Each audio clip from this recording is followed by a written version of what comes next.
But I was also just thinking about when you were talking about on the drive up here about how you noticed Trinidad music or the music you grew up listening to like shift from talking about certain social issues to just being more like dance music.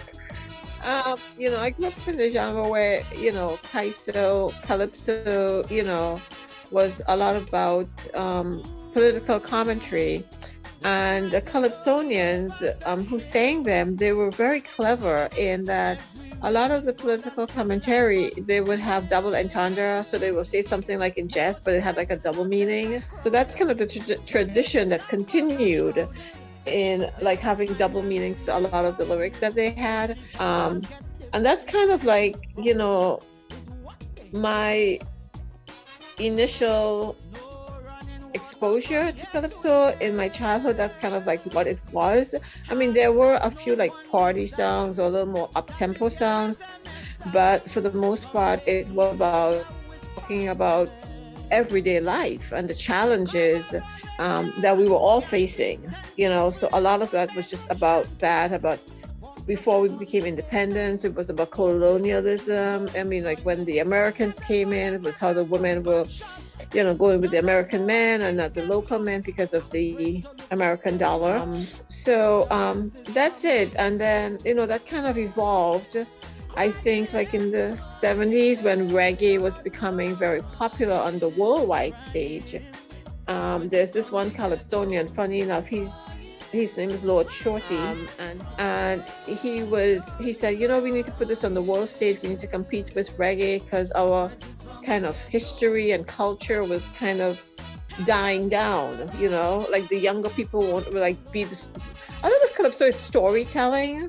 Like, I mean, and every culture has got some kind of something that where people have how they talk about what's going on. So it was a lot of that.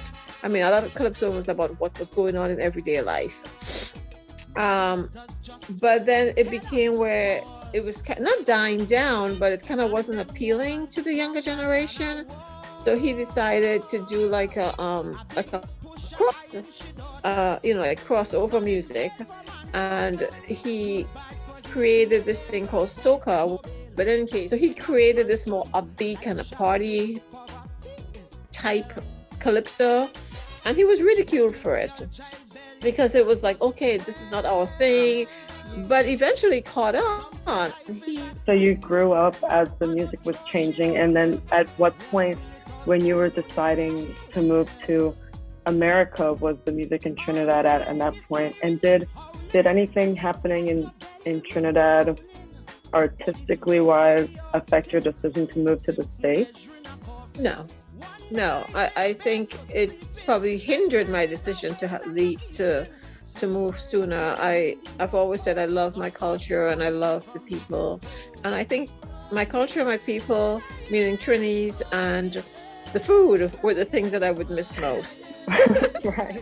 So when you were living there, what was it like growing up in a place that was primarily populated by Black and Indian folk when you yourself were of a multi-ethnic background and couldn't really relate to those demographics in that sense? Well, I don't know that I couldn't relate. I feel like we were all on an even playing field, believe it or not. It doesn't matter what we look like at the time. I think it's different now.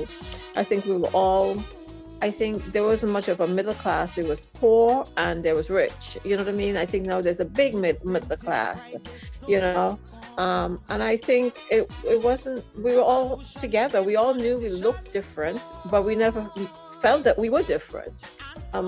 So we acknowledged our differences, different ethnic backgrounds, but we were all Trinidadians. So I was keenly aware that I wasn't dark skinned. I was keenly aware of things like that. And I think that is the thing that made me move away. Being light skinned, and I grew up in a town where most people were dark skinned, everything I did, I couldn't blend in for doing anything, you know what I mean? I kind of stuck out. And I think sometimes completely conform to the norms of young ladies at the time.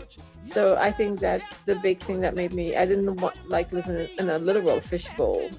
I mean, so I was, what's my big thing is like I want to walk through Times Square naked, and nobody tells my mother I did it, because I would do something in one town, and before I got home, my mother heard about it, and they didn't. Culturally, when you came here, did it have an impact on you as a person and your lifestyle, and was that in a good way or in a bad way? And did it ever give you comfort being in a city that was considered like a melting pot, or did it have you struggling with, your life and identity back home, which is in America?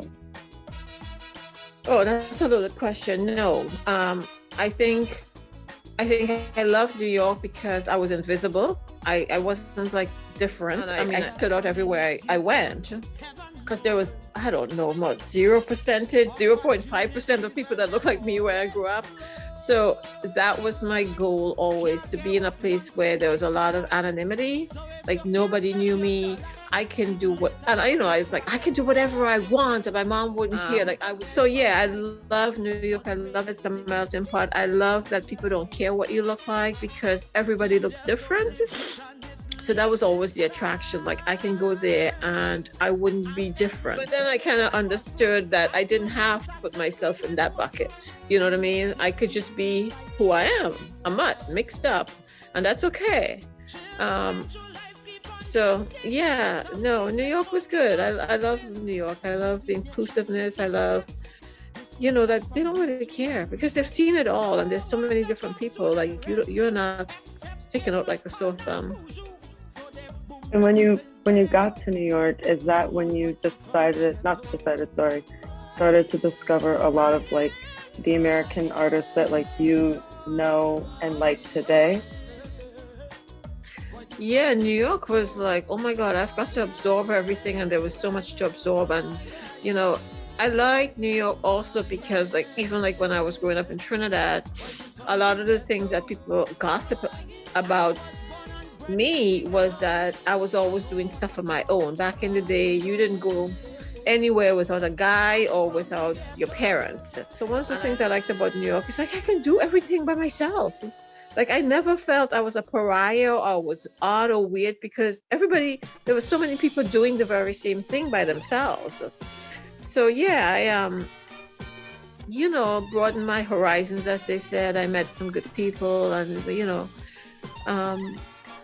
started to explore the city. First of all, when you moved to New York, did you start listening to a lot more American music than Trinidadian music? Like, your discography or whatever you were listening to was primarily American artists after you had moved there? I wouldn't say primary. I think it was that I did an opportunity to listen to a lot of Caribbean music, and kind of American music was all around me. If you went to the clubs, I went with my American friends, and it was American music. Don't make no mistake about it. We had exposure to American music when we were younger, but yeah, I think I got a lot more. I know Central Park used to host Africa Fest, where they would bring African musicians, and I really started to dig the music, the beats, because I guess innately in me, calypso has its roots in African music, right? And I also kind of got into Middle Eastern music. I also got into opera, classical music. That was something I didn't know in Trinidad at all. But I think like going to the Met and the New York Opera. Okay, so the party music is Machel Montano. He's the one with the Jump Up and Wine. Machel Montano. So that's how the music kind of evolved into that party thing that has no, they're not wise enough to make good lyrics, but whatever. So that's kind of the juxtaposition of like what I grew up with to what kind of evolved in and what it is now. I guess, was it ever weird to deal with you identifying as both an American and a Trinidadian citizen? No, because I'm a Trini. I live in America.